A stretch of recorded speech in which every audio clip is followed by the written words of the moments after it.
Merci. Désolé, le temps est écoulé. Nous passons maintenant à l'opposition officielle. Madame la députée de Mille-Îles. Merci, Madame la Présidente. Il y a le 1er mars est entrée en vigueur la nouvelle phase de la consigne. Mais juste avant, il y a eu une enquête qui a été déclenchée. On a reporté à 2027 l'élargissement de la consigne pour le verre et les multicouches. Où est rendue l'enquête? Très bonne question. Normalement, c'est quelque chose qui devrait être publié au cours des prochaines semaines. Il y a un rapport d'étape qui m'a été partagé il y a quelques jours tout juste, qui venait en quelque sorte confirmer la bonne décision qui a été prise d'y aller avec une étape supplémentaire. Il y avait un défi potentiel au niveau du verre et du multicouche si c'était intervenu en date du 1er mars dernier. Cependant, moi, je suis très, très fier des avancées qui ont été réalisées, notamment le 1er mars dernier, en intégrant le plastique notamment. Ce qui fait que de tous les contenants qui seront à terme visés par la modernisation de la consigne, on est à 80 % aujourd'hui. Donc, l'année dernière, en fait, il y a un petit peu plus d'une année, on a intégré l'aluminium, on se souvient, avec les différents types de contenants. Maintenant, le plastique. Donc, c'est une réforme qui avance très bien. D'ailleurs, merci aux producteurs et aux détaillants, mais il fallait se donner un temps supplémentaire pour le verre. Il y avait effectivement des enjeux majeurs avec les multicouches et ça avait été soulevé en 2022 dans le rapport du projet pilote suivant la consigne, un rapport qui a été remis à Recyc Québec.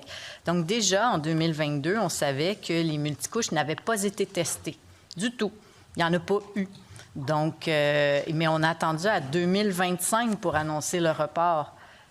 Je ne sais pas pourquoi, c'est pas assuré qu'il soit testé dans ces 3 ans-là, mais pourquoi attendre aussi à la dernière minute alors qu'on savait déjà que ça allait être problématique en 2022?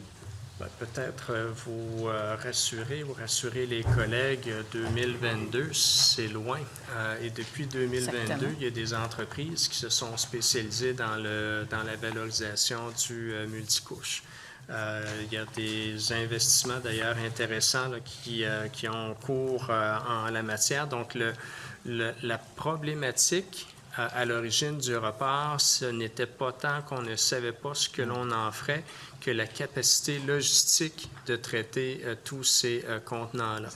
Il y avait un problème d'arrimage, je vais le dire comme ça, entre la QRCB, l'organisme de gestion désigné, et les détaillants, ce qui fait qu'au final, on se trouvait avec un problème de logistique important et qui en aurait payé le prix?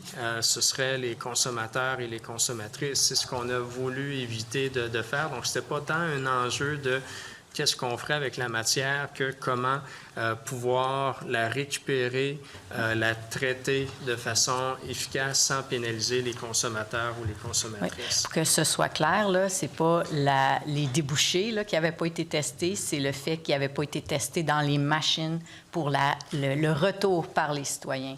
Il n'y a pas eu de citoyen qui a ramené des multicouches et les machines n'ont pas été testées pour les traiter. Et donc, ce n'était pas la question des débouchés.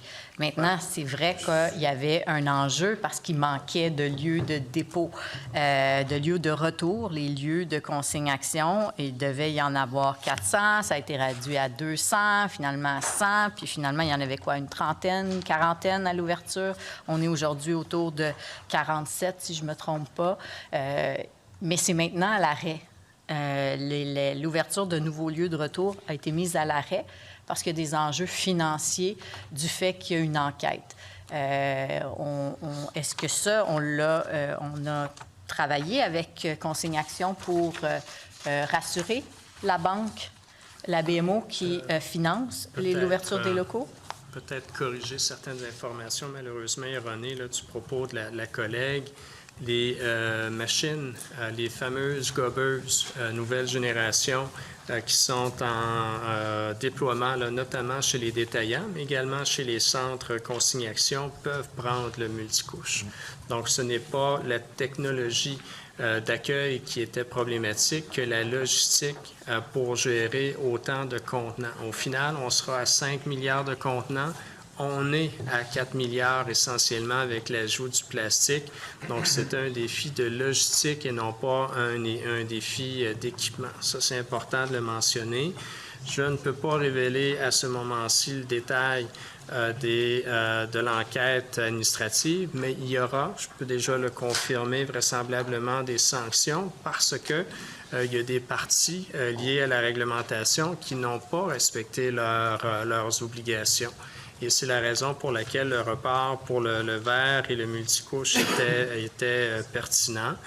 Mais ce sont des contenants à terme et déjà ceux qui sont présentement consignés qui peuvent être retournés chez les détaillants et pas uniquement dans les centres consignation. Et pour répondre à la question spécifique du financement, la QRCB devait faire ses preuves pour pouvoir rassurer ses bailleurs de fonds.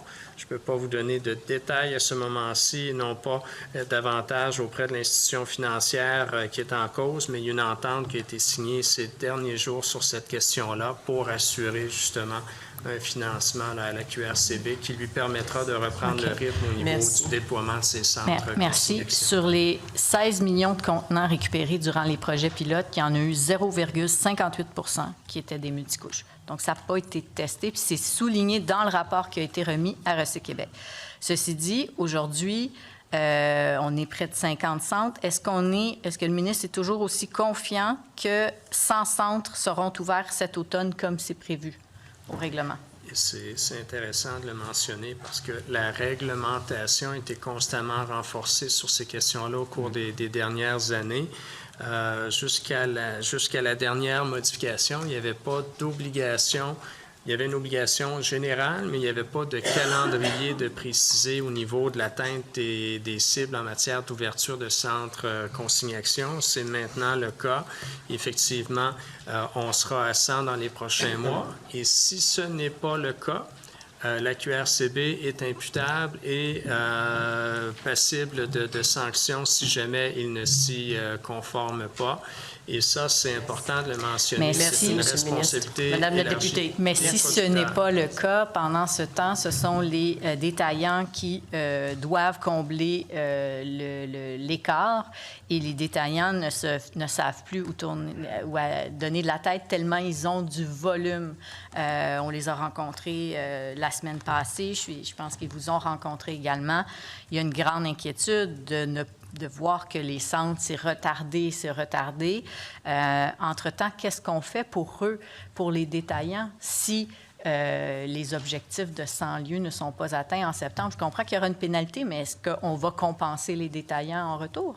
Il y a des rencontres constantes qui se font avec les détaillants et la QRCB, et je ne le cache pas, je le réitère, il y a eu, je vais le dire comme ça poliment, une collaboration pas toujours à son meilleur, autant de la part de la QRCB et des détaillants au fil des années.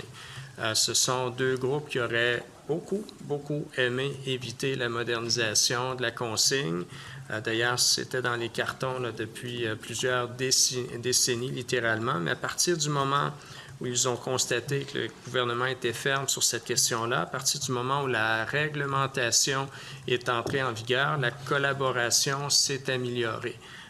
Il y a place encore à l'amélioration au niveau de la collaboration entre les producteurs et les détaillants. Mais le ministère, bien que ce soit une responsabilité élargie des producteurs, les rencontre régulièrement. Merci, et je les Monsieur le rencontre ministre. aussi régulièrement pour s'assurer qu'on va dans la bonne direction. Madame la députée. Merci.